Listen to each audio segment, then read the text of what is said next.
un señor muy viejo con unas alas enormes. Al tercer día de lluvia habían matado tantos cangrejos dentro de la casa que Pelayo tuvo que atravesar su patio anegado para tirarlos en el mar, pues el niño recién nacido había pasado la noche con calenturas y se pensaba que era a causa de la pestilencia. El mundo estaba triste desde el martes. El cielo y el mar eran una misma cosa de ceniza, y las arenas de la playa que en marzo fulguraban como polvo de lumbre, se habían convertido en un caldo de lodo y mariscos podridos. La luz era tan mansa al mediodía que cuando Pelayo regresaba a la casa después de haber tirado los cangrejos, le costó trabajo ver qué era lo que se movía y se quejaba en el fondo del patio. Tuvo que acercarse mucho para descubrir que era un hombre viejo, que estaba tumbado boca abajo en el lodazal y a pesar de sus grandes esfuerzos no podía levantarse, porque se lo impedían sus enormes alas. Asustado por aquella pesadilla, Pelayo corrió en busca de Elisenda, su mujer, que estaba poniéndole compresas al niño enfermo, y la llevó hasta el fondo del patio. Ambos observaron el cuerpo caído con un callado estupor. Estaba vestido como un trapero. Le quedaban apenas unas hilachas descoloridas en el cráneo pelado y muy pocos dientes en la boca, y su lastimosa condición de bisabuelo ensopado lo había provisto de toda grandeza. Sus alas de gallinazo gigante, sucias y medio desplumadas, estaban encalladas para siempre en el lodazal. Tanto lo observaron, y con tanta atención, que Pelayo y Elisenda se sobrepusieron muy pronto de la sombra y acabaron por encontrarlo familiar. Entonces se atrevieron a hablarle, y él les contestó en un dialecto incomprensible, pero con una buena voz de navegante. Fue así como pasaron por alto el inconveniente de las alas y concluyeron con muy buen juicio que era un náufrago solitario de alguna nave extranjera abatida por el temporal. Sin embargo, llamaron para que lo viera a una vecina que sabía todas las cosas de la vida y de la muerte, y a ella le bastó con una mirada para sacarlos del error. «Es un ángel», les dijo. «Seguro que venía por el niño, pero el pobre está tan viejo que lo tumbó la lluvia». Al día siguiente, todo el mundo sabía que en la casa de Pelayo tenían cautivo un ángel de carne y hueso. Contra el criterio de la vecina sabia, para quien los ángeles de estos tiempos eran sobrevivientes fugitivos de una conspiración celestial, no habían tenido corazón para matarlos a palos. Pelayo estuvo vigilándole toda la tarde desde la cocina, armado con su garrote de alguacil, y antes de acostarse lo sacó a rastras del lodazal y lo encerró con las gallinas en el gallinero alambrado. A medianoche, cuando terminó la lluvia, Pelayo y Elisenda seguían matando cangrejos. Poco después el niño despertó sin fiebre y con deseos de comer. Entonces se sintieron magnánimos y decidieron poner al ángel en una balsa con agua dulce y provisiones para 3 días, y abandonarlo a su suerte en alta mar. Pero cuando salieron al patio con las primeras luces, encontraron a todo el vecindario frente al gallinero, retozando con el ángel sin la menor devoción y echándole cosas de comer por los huecos de las alambradas, como si no fuera una criatura sobrenatural, sino un animal de circo. El padre Gonzaga llegó antes de las 7 alarmado por la desproporción de la noticia. A esa hora ya habían acudido numerosos, menos frívolos que los del amanecer, y habían hecho toda clase de conjeturas sobre el porvenir del cautivo. Los más simples pensaban que sería nombrado alcalde del mundo. Otros, de espíritu más áspero, Suponían que sería ascendido a general de 5 estrellas para que ganara todas las guerras.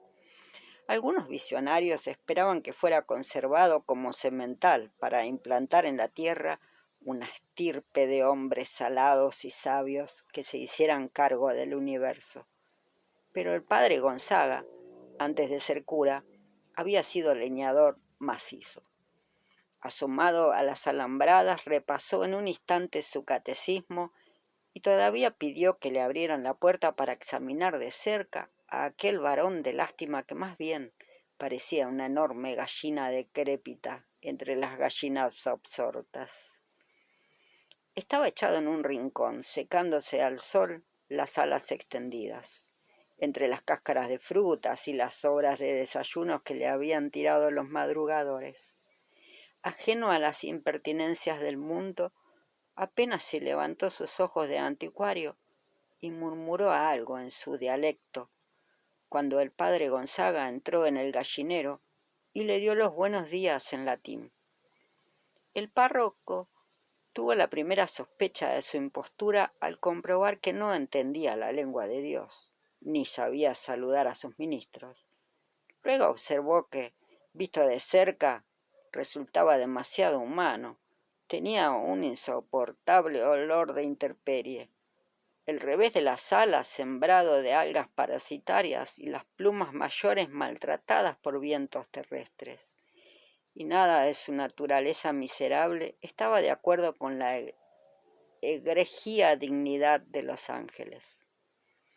Entonces abandonó el gallinero y con un breve sermón previno a los curiosos contra los riesgos de la ingenuidad. Les recordó que el demonio tenía la mala costumbre de recurrir a artificios de carnaval para confundir a los incautos. Argumentó que si las alas no eran el elemento esencial para determinar las diferencias entre un gavilán y un aeroplano, mucho menos podían serlo para reconocer a los ángeles.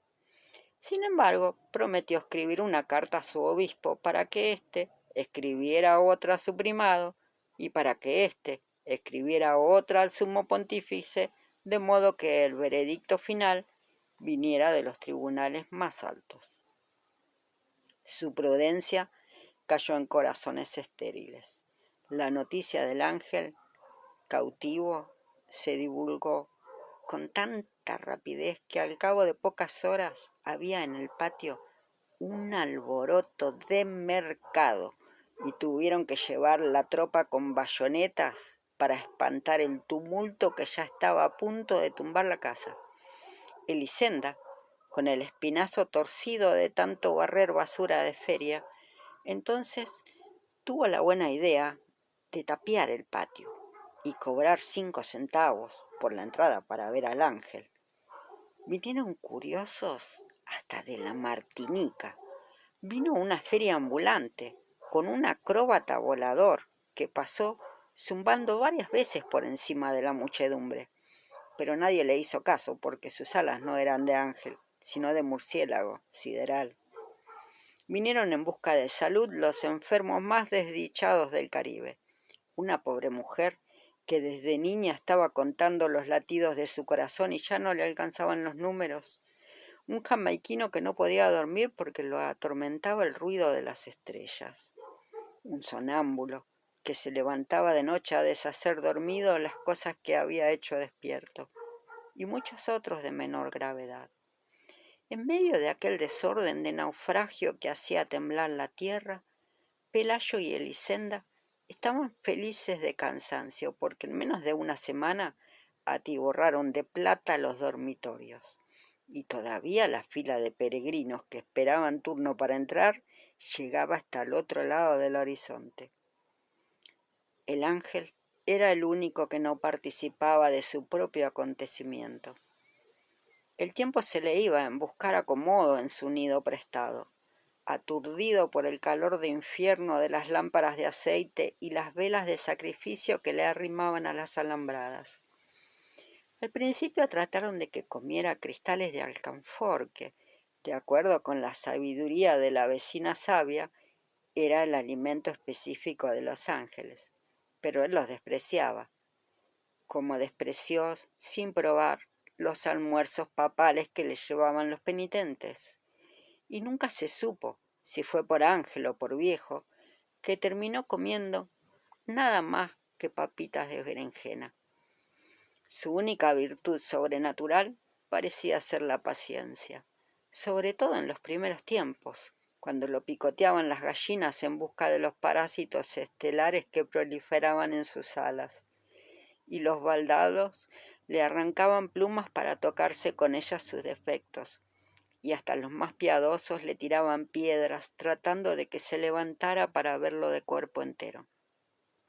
La única vez que consiguieron alterarlo fue cuando le abrazaron el costado con un hierro de marcar novillos, porque llevaba tantas horas de estar inmóvil que lo creyeron muerto. Despertó sobresaltado, despotricando en lengua hermética y con los ojos en lágrimas, y dio un par de aletazos que provocaron un remolino de estiércol de gallinero y polvo lunar, y un ventarrón de pánico que no parecía de este mundo, aunque muchos creyeron que su reacción no había sido de rabia, sino de dolor. Desde entonces se cuidaron de no molestarle, porque la mayoría entendió que su pasividad no era la de un héroe en uso de buen retiro, sino la de un cataclismo en proceso. El padre Gonzaga se enfrentaba a la frivolidad de la muchedumbre con fórmulas de inspiración doméstica, mientras llegaba un juicio terminante sobre la naturaleza del cautivo. Pero el correo de Roma había perdido la noción de la urgencia. El tiempo se les iba en averiguar si el convicto tenía ombligo, si su dialecto tenía algo que ver con el arameo, si podía caber muchas veces en la punta de un alfiler o si no sería simplemente un noruego con alas. Aquellas cartas de parsimonia habían ido y venido hasta el fin de los siglos si un acontecimiento providencial no hubiera puesto término a las tribulaciones del párroco. Sucedió que por esos días, entre muchas otras atracciones de las ferias errantes del Caribe, llevaron al pueblo el espectáculo triste de la mujer que se había convertido en araña por desobedecer a sus padres.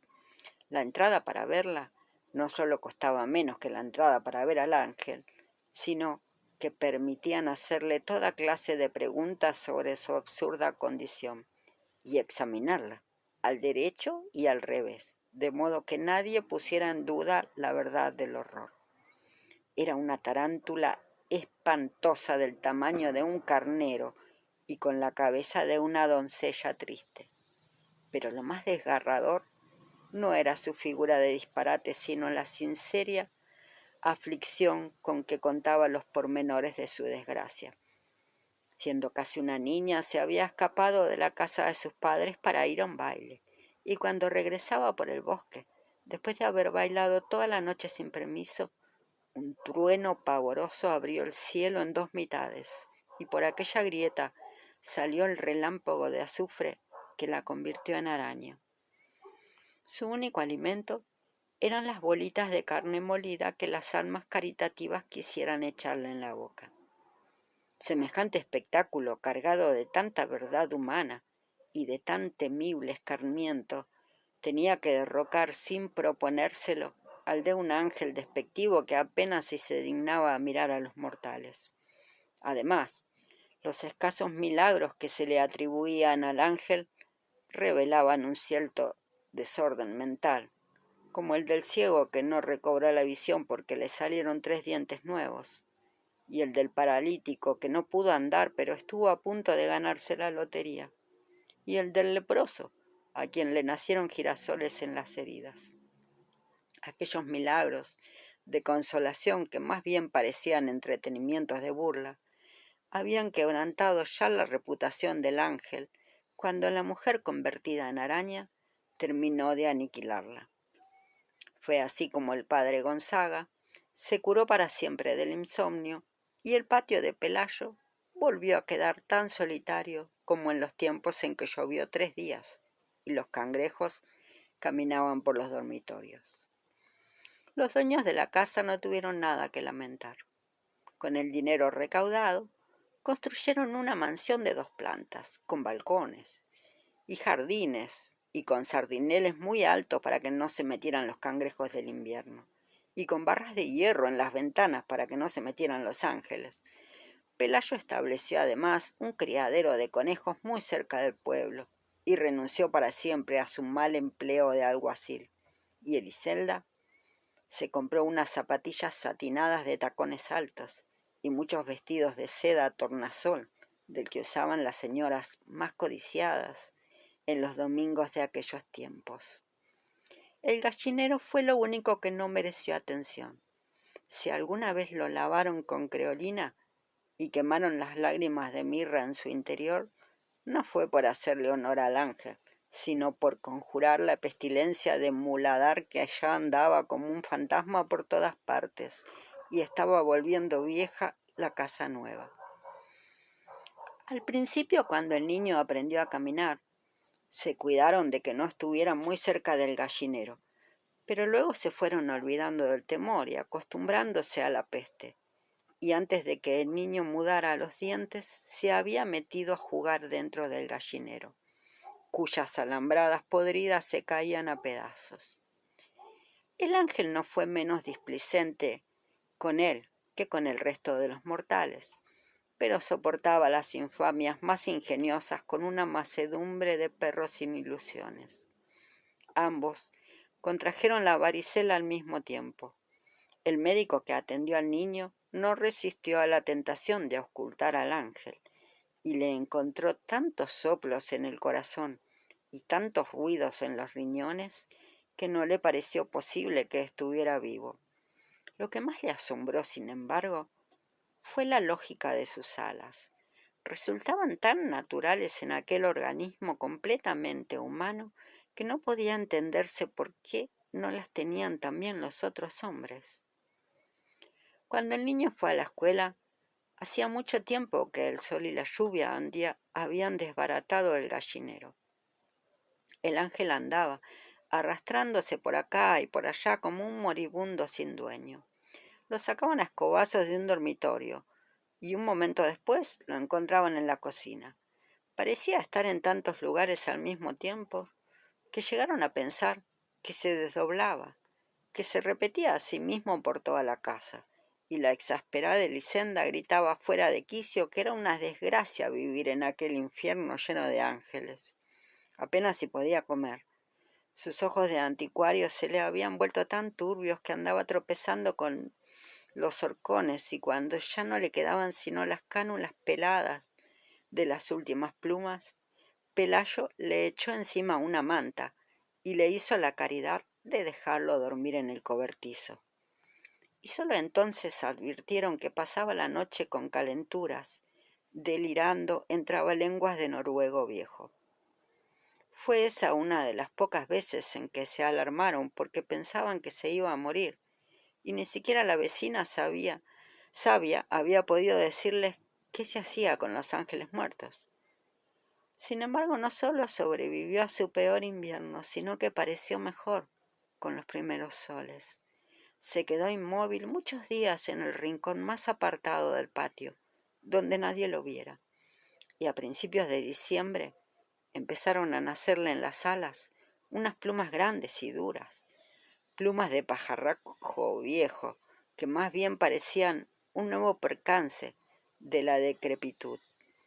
Pero él debía conocer la razón de esos cambios, porque se cuidaba muy bien de que nadie los notara y que nadie oyera las canciones de navegantes que a veces cantaba bajo las estrellas.